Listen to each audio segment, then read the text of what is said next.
So hey guys, welcome back to another video of Throne of Seal and I hope कि तुम लोग बहुत ही ज्यादा अच्छे और मजे में होगे। वीडियो में आगे बढ़ने से पहले कहना चाहूंगी कि अगर इससे पहले का एपिसोड अभी तक चेकआउट नहीं किया है तो पहले जाओ और जाके इसे देख लो, वरना यहाँ तुम्हें कुछ भी समझ नहीं आने वाला। और अगर तुमने देख लिया है तो क्या बात है, चलो फिर आज के इस वीडियो को फटाफट से शुरू करते हैं। सो होमीज, जैसा कि हमने लास्ट एपिसोड में देखा था, जहाँ पर finally sir God of death के उस इविल फॉर्म को हरा कर न्यू गॉड ऑफ डेथ तो बन जाती है, और जिसके चलते पूरा का पूरा जो गॉड ऑफ डेथ का किंगडम था ये पूरी तरीके से आबाद होने लगता है। और जितनी भी इम्प्रिजन सोल थी वो भी यहाँ पर रीइंकार्नेशन साइकिल की तरफ रवाना हो जाती है। इस दौरान गॉड ऑफ डेथ सैर से जब पूछने लगता है कि बताओ अब आखिर तुम गॉड ऑफ डेथ बनने के बाद पहला काम क्या करना चाहोगी, जिस पर सैर स्माइल करती है और सामने मौजूद उस गेट की तरफ रवाना हो जाती है। और अब आगे सो हमारे इस एपिसोड के स्टार्टिंग में हमें यहाँ पर नरेटर वॉइस के द्वारा बताया जाता है कि ह्यूमंस जो है वो स्टार्टिंग से ही नेचर से उसकी स्पिरिचुअल एनर्जी को ड्रेन करते हुए आए हैं, और जैसे ही अपने बॉडी के अंदर इसे अब्सॉर्ब करते हैं एक फंडामेंटल शिफ्ट इनके अंदर होता है, और जिसके चलते सिर्फ 10 स्पिरिचुअल पॉइंट से एक जाइंट से ट्री को कोई भी ordinary person single slash attack से स्ले कर सकता है। और अगर किसी के पास 1 लाख स्पिरिचुअल पॉइंट्स हो तो वो नेचुरल डिजास्टर के सामने भी डट कर खड़ा रह सकता है। लेकिन अगर कोई मिलियन ऑफ स्पिरिचुअल पॉइंट्स को भी गैदर कर ले, अपनी सारी लिमिट्स को क्रॉस कर ले, लेकिन फिर भी वो डिवाइन लाइन को टच नहीं कर सकता। वो कभी भी गॉड की ताकत को अंदाजा भी नहीं लगा सकते, ना उस तक पहुंच सकते हैं। वो लोग कभी भी लॉ की पावर को समझ नहीं सकते। इस दौरान हम देखते हैं कि स्नाइप के सामने एक बड़ी सी पानी की लहर उनके ऊपर हमला करने वाली थी, पर तभी यहाँ पर लाइट गॉडेस आते साथ ही उसे फ्रीज कर देती है। तभी यहाँ पे नेचर गॉड को भी हम देखते हैं जो कि यहाँ पर अपने हल्के हवा के झोंके से ही यहाँ पर लगी आग को मिटा देती है। इसी के साथ वो नरेटर वॉइस आगे बताती है कि जब कोई एक ट्रू गॉड बन जाता है तो वो ही सिर्फ सीजन्स को और वेदर्स को कंट्रोल कर सकता है, वही इस दुनिया को बदल के इनकी किस्मत को भी बदल सकता है। इसी के साथ हम हाउचेन को देखते हैं जहाँ पर उसे बताया जाता है कि अगर तुम्हें गॉड बनना है तो तुम्हें सबसे पहले गॉडहुड के पैथ पे चलकर उसके ट्रायल्स को पूरी तरीके से क्लियर करना होगा, फिर जाकर ही तुम गॉड के जो पावर्स है उन्हें इनहेरिट कर सकते हो, और जिसके बाद ही तुम हर एक डाइटी के जजमेंट को एक्सेप्ट कर पाओगे। इसी के साथ हम देखते हैं कि यूहाओ जो है वो टेंपल ऑफ गॉड्स में पहुंच चुका था, जहाँ का नजारा वाकई में बहुत शानदार था। इसी के साथ वो नरेटर वॉइस आगे कहती है कि तुम्हें आगे बढ़ना है, और यहाँ पर जितने भी गॉड्स के प्रोजेक्शन तुम देख रहे हो ये इस दुनिया में इनका आखिरी प्रोजेक्शन बचा हुआ है। तभी यहाँ पे गॉडेस ऑफ लाइट हाउचेन को देखकर कहती है कि लॉन्ग हाउचेन, यानी कि मेरा चुना हुआ इंसान, तो क्योंकि मैंने ही तुम्हें चुना था तो इसलिए मैं ही तुम्हारे ट्रायल को यहाँ से इनिशिएट करने वाली हूँ। और हाँ, एक डायटी के पावर को अचीव करने का जो रास्ता होता है ना, ये हर किसी का एक यूनिक रास्ता होता है, और इसे तुम ऐसा समझ सकते हो कि तभी वो अपने पास से एक एनर्जी बॉल को क्रिएट करती है और फिर कहने लगती है कि जिस पल से तुमने गॉड के पैथ पे अपना पहला कदम रखा था ना, उसी वक्त तुम्हारे लिए एक सेपरेट वर्ल्ड को क्रिएट कर दिया गया था। ये कहते साथ ही वो उस एनर्जी बॉल को हाउचेन की तरफ थ्रो करती है, जैसा कि हाउचेन अपने हाथों से कैच करता है, और फिर वो आगे बताती है कि ऐसी दुनिया जो सिर्फ तुमसे और सिर्फ तुमसे बिलोंग करती है वो ऑलरेडी क्रिएट की जा चुकी है। सिर्फ इसी एग्जिस्ट करने वाली वर्ल्ड के अंदर में तुम अपने ट्रायल्स को देखकर गॉडहुड के सारे पावर्स को अचीव कर सकते हो और एक गॉड बन सकते हो, जिसके लिए कि तुम्हें ऑलरेडी चुना जा चुका है। जिस पे हाउचेन कहता है कि पर वो कैसे, और इसका क्या मतलब हुआ कि मैं ऑलरेडी गॉड बनने के लिए चुना गया हूँ। जिस पर गॉडेस ऑफ लाइट बताती है कि जब मैं इस ट्रायल वर्ल्ड के अंदर एंटर हुई तो तब मैं एक मामूली सी स्टोन बन के रह गई थी, लेकिन सिर्फ स्टोन नहीं, इसके साथ आगे चलते हुए मैं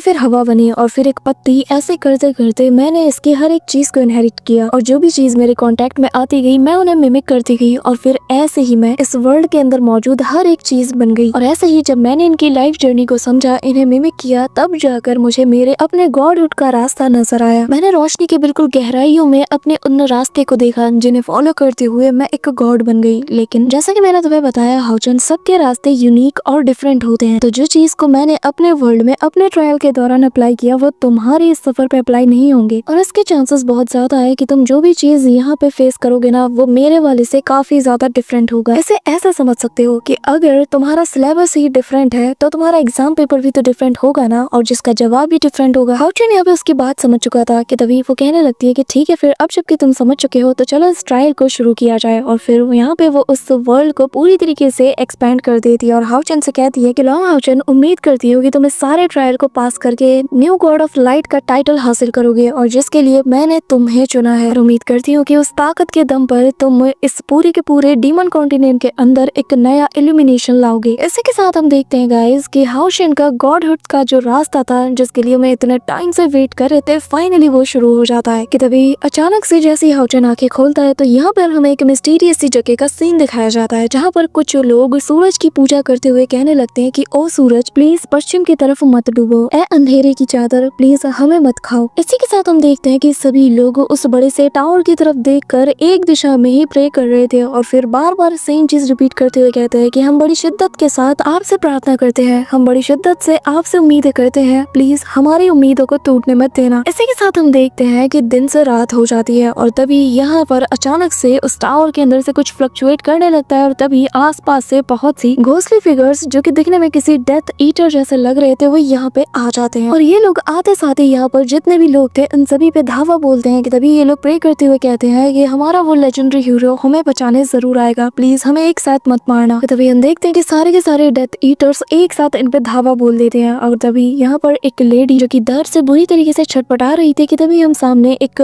पर्सन को देखते हैं जहाँ पर उसकी आई बॉल्स का कलर अब डार्क से बिल्कुल येलो में ट्रांसफॉर्म होने लगता है, जिसका मतलब ये कि डेथ ईटर इसे ऑलमोस्ट कंज्यूम कर चुका है। और तभी यहाँ पर हम देखते हैं कि तेज रोशनी आ गिरती है जिसके चलते जितने भी डेथ ईटर्स यहाँ पे थे वो सभी लोग काफी दूर छिटक जाते हैं और हम देखते हैं कि ये और कोई नहीं बल्कि अपना हीरो हाउचन आ चुका है। और बस फिर क्या उसका स्वैग यहाँ पे आते साथ ही ऐसे दिखता है ना कि मैं तुम्हें क्या बताऊं, एनिमेशन तो इसे एकदम टॉप लेवल पे पहुंच जाती है। लिटरली आते साथ ही निकालता है अपना स्वॉर्ड और मक्खन की तरह ने काटता जाता है और ये मोमेंट मेरा बहुत फेवरेट है जहाँ पे हाउचन सिंगल स्ट्राइक से ही एक साथ सारे के सारे डेथ ईटर्स को निपटा देता है। कि तभी यहाँ पर हम एक ओल्ड मैन को देखते हैं जो कि हाउचन को देखकर कहने लगता है कि हमारा सेवियर फाइनली हमारा सेवियर आ चुका है। ये कहते हुए सभी लोग उसके सामने झुक जाते हैं कि तभी हाउचन पलटकर उस बंदे के पास जाकर कहने लगता है कि मुझे बताइए कि आखिर मैं आप सबकी कैसे मदद कर सकता हूँ, आखिर मैं आप सबको कैसे ठीक करूँ। कि तभी हम देखते हैं कि सामने मौजूद उस टावर से कुछ एनर्जी फ्लक्चुएशन होने लगता है और तभी फ्लेम स्पार्क बाहर आता है और आते साथ ही यहाँ पर हाउचन की तरफ बढ़ने लगता है जैसे कि हाउचन अपने हाथों में कैरी करता है और वो ओल्ड मैन आगे बताता है कि आपको बस इस फ्लेम स्पार्क के दिखाए गए गाइडेंस को फॉलो करना है जिसके बाद आपको सब कुछ पता चल जाएगा। जो चीज आपके हाथों में है उसे स्पार्क ऑफ होप कहा जाता है और आपको बस वेस्ट की तरफ जाना है जहाँ पर सूरज डूबता है और बाकी के 5 जो स्पार्क ऑफ होप है उन्हें कलेक्ट करके वापस आना है क्योंकि इन्हीं स्पार्क ऑफ होप से ही हमारा वर्ल्ड इल्यूमिनेट होगा। अब यहाँ पर उसकी बात सुनकर हाउचन उस स्पार्क ऑफ होप को देखकर कहने लगता है कि क्या वाकई में ये मेरा ट्रायल है, अगर हाँ तो मुझे देरी नहीं करनी चाहिए। अब यहाँ से हाउचन सीधा वेस्ट की तरफ रवाना हो जाता है। वहीं दूसरी तरफ ये सारा नजारा बाकी की गॉडेस भी देख रही थी। गॉडेस ऑफ लाइट कहने लगती है कि मुझे इससे काफी ज्यादा उम्मीद है, मैं वाकई में अगला गॉड ऑफ लाइट बनते हुए देखना चाहती हूँ और ये पहली बार है कि जब हम सब ये नजारा देखने वाले हैं। यहाँ पे हम देखते हैं कि सारी गॉडेस काफी ज्यादा एक्साइटेड थी कि तभी यहाँ पर सभी को कुछ फील होता है और तभी एक आवाज कहने लगती है कि अच्छा ऐसी बात है क्या। ये सुनते साथ ही गॉडेस काफी ज्यादा पैनिक कर जाती है और वो पलट कर कहने लगती है कि आखिर वो कौन है जो कि यहाँ पर हमारी मर्जी के बगैर आया है, तुम जो कोई भी हो बेहतर यही होगा कि चुपचाप हमारे सामने आओ। कि तभी यहाँ पर एक आवाज उन सभी को कहने लगती है कि आखिर एक कमजोर से डाइटी बनने में क्या रखा है, आखिर इसमें एक देखने और प्राउड फील करने जैसा क्या है। कि तभी यहाँ पर अचानक से यहाँ का पूरा एटमॉस्फेयर चेंज होने लगता है, डार्क डेथ और आसपास छा जाती है और यहाँ पे पर्पल कलर के क्लाउड्स नजर आते हैं। कि तभी हम देखते हैं कि यहाँ पर अस्टिन ग्रिफिन यानी कि गॉड ऑफ डिस्ट्रक्शन तेजी से इन्हें क्रॉस कर जाता है और जैसे ही वो गॉडेस ऑफ लाइट को क्रॉस करता है तो यहाँ पर उसकी आंखों में फुल किलिंग इंटेंट था और वो इन्हीं आंखों से इसकी तरफ देखता है। तभी यहाँ पर जोरदार एनर्जी फ्लक्चुएशन देखने को मिलता है, पूरा का पूरा टेम्पल ऑफ गॉड इससे कांप उठता है। चारों तरफ एनर्जी फ्लक्चुएशन ऐसे क्रिएट होने लगती है जैसे कि यहाँ पर कोई सुप्रीम बीइंग आ चुकी हो। इसी के साथ यहाँ पे हम देखते हैं कि चारों तरफ जैसे ही पर्पल फॉग छा जाता है तो यहाँ पर सारी गॉडेस अपने आप को उससे कवर करते हुए जैसे ही पलट के देखती है तो यहाँ इनके सामने अस्टिन ग्रिफिन यानी कि गॉड ऑफ डिस्ट्रक्शन थ्रोन के ऊपर बैठा हुआ था, जिसे देखकर चारों गॉडेस से शॉक्ड हो जाती हैं और चारों एक साथ कहने लगती है कि ऐसा नहीं हो सकता, ये तो गॉड ऑफ डिस्ट्रक्शन है। अब यहाँ पे चारों की चारों गॉडेस तो उसे रोकने के लिए बिल्कुल एक दूसरे के सामने आ जाती हैं। इनकी आंखों में फुल किलिंग इंटेंट होता है क्योंकि वो जानती है कि क्रिएटर के साथ अगर कोई टक्कर दे सकता है तो वो है गॉड ऑफ डिस्ट्रक्शन। सभी लोग फुल अलर्ट हो जाते हैं और यहाँ पे हम देखते हैं कि अस्टिन ग्रिफिन जैसे कूल वे में अपनी आंखें ओपन करता है ना, वो लेवल की ऑरा रिलीज होती है कि मैं तुम्हें क्या बताऊं। अगले ही पल चारों की चारों गॉडेस जो कि यहाँ पे मस्त खड़ी थी, अचानक से घुटनों की बल आ जाती है। गॉड ऑफ डिस्ट्रक्शन इतना टेरिफाइंग पावर इनके ऊपर डालता है कि इनको अब अंदाजा लग चुका था कि क्यों यहाँ पर उसने आते साथ ही कहा कि एक मामूली से डाइटी को देखने से क्या मिल जाएगा। और यहाँ पे एक डाइटी को अगर उसने मामूली कहा है तो इसका मतलब वो कितनी अजीम ताकत को पोजेस करता है। इसी के साथ ही यहाँ पे गॉड ऑफ डिस्ट्रक्शन अपने थ्रोन से खड़ा हो जाता है और फिर कहने लगता है कि कीड़े हो तुम, समझे ना कि मैं जब चाहे मसल सकता हूँ। ये कहते साथ ही वो उनके करीब जाने लगता है और कहने लगता है कि मेरी बात कान खोल के सुन लो, तुम लोग मुझे मेरे भाई जैसे नर्म दिल वाला तो बिल्कुल भी मत समझना, ना ही मेरा नेचर उसके जैसा जेंटल है। तो तुम्हारी एक गलती और मैं तुम्हें यहाँ से मिटा के रख दूंगा। यहाँ पे हम देखते हैं कि जैसे जैसे वो उसके करीब जाने लगता है और ज्यादा सोल प्रेशर को ये बढ़ाता जाता है। इसी के साथ गॉड ऑफ डिस्ट्रक्शन इनके काफी ज्यादा आगे आ चुका था और वो इनके करीब आते साथ ही सीधा उसी वर्ल्ड की तरफ देख रहा था जिसके अंदर इस वक्त हाउचन अपना ट्रायल दे रहा था। इसी के साथ वो कहने लगता है कि मुझे गॉड ऑफ हेवनली पनिशमेंट भी कहा जाता है, ये बात तो तुम सबको पता होगा, तो भला मैं अपने भाई को ऐसी सिचुएशन में अकेला कैसे छोड़ सकता हूँ। ये कहते साथ ही वो अपना हाथ ऊपर उठाता है और सीधा उस एनर्जी बॉल को अपने हाथों से पकड़ते हुए कहने लगता है कि अब जबकि मैं उसका भाई हूँ तो मुझे उसकी मदद तो करनी पड़ेगी ना। अब यहाँ पे हम देखते हैं कि धीरे धीरे करके उसकी बॉडी नीचे से डिसअपीयर होने लगती है और वो उस वर्ल्ड के अंदर समाना शुरू कर देता है जिसके अंदर हाउचन अपना ट्रायल दे रहा है और फिर अगले ही पल वो पूरी तरीके से इसमें समा जाता है। यहाँ पर हम देखते हैं कि जैसे ही वो यहाँ से डिसअपीयर होता है, जो सोल प्रेशर और जो पावर यहाँ पे लोगों को फील हो रहा था, गॉडेस ऑफ लाइट समेत सभी के ऊपर से वो जो सोल प्रेशर था वो कम्प्लीटली हट चुका था। इस दौरान यहाँ पे गॉडेस ऑफ लाइट कहने लगती है कि आखिर ऐसा कैसे हो सकता है, क्रिएटर के रूल के साथ छेड़छाड़ करना कोई आम बात नहीं। अब तो गॉड ऑफ हेवनली पनिशमेंट भी हाउचन के ट्रायल वर्ल्ड में समा चुका है, जिसका मतलब ये है कि उसके ऊपर बहुत बड़ी मुसीबत आने वाली है। पता नहीं आखिर उसका इरादा क्या है, आखिर वो वहाँ पे क्या करने गया है। ये सुनकर हम देखते हैं कि नेचर गॉडेस कहने लगती है कि ज्यादा फिक्र मत करो, क्योंकि हर कोई जो भी अपना ट्रायल देने के लिए इस वर्ल्ड में एंटर होता है तो वो पूरी तरीके से इंडिपेंडेंट होता है, उसको ना कोई बाहर से,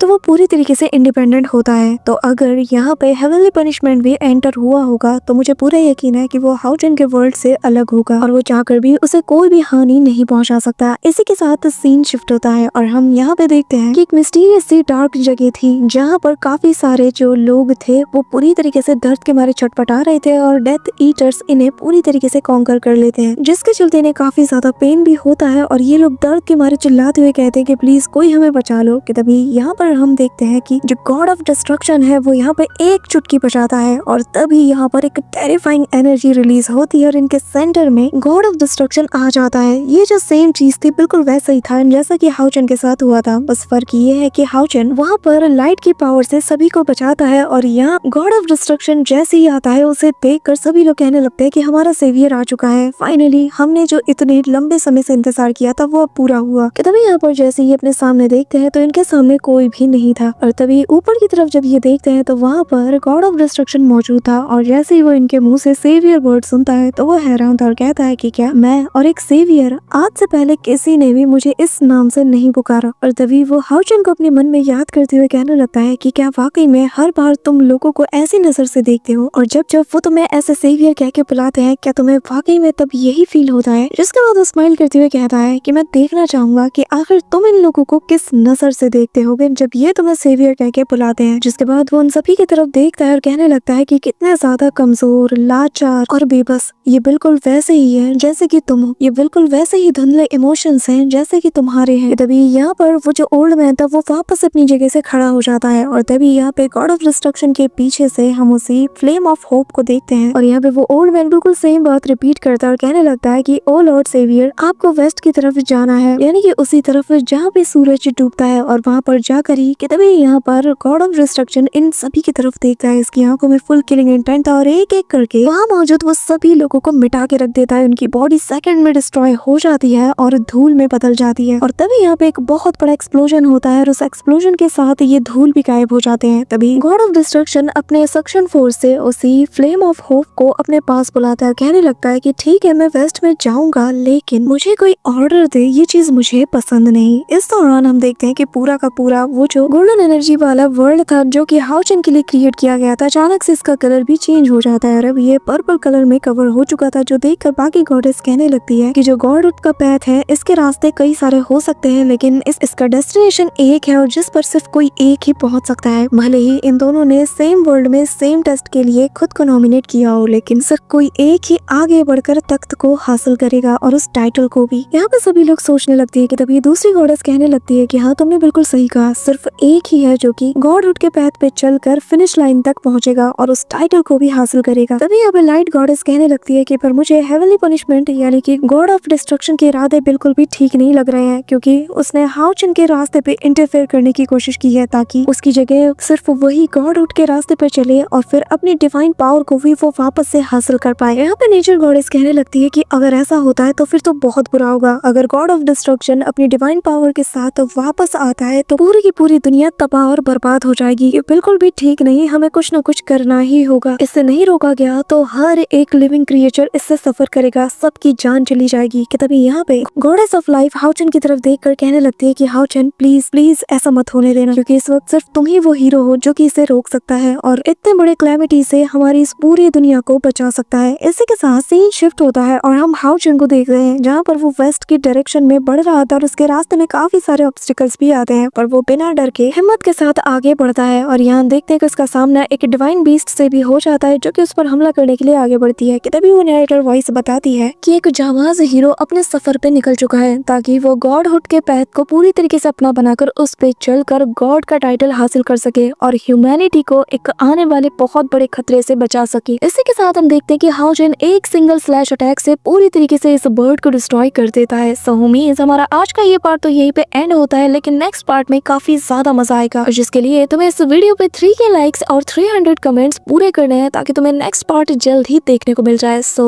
that's it for today guys. I hope कि तुम सबको आज की वीडियो काफी ज्यादा पसंद आई होगी। अगर हाँ तो वीडियो को लाइक करना, चैनल पे नए हो तो सब्सक्राइब करना। तो मिलते हैं नेक्स्ट वीडियो में, तब तक के लिए बाय।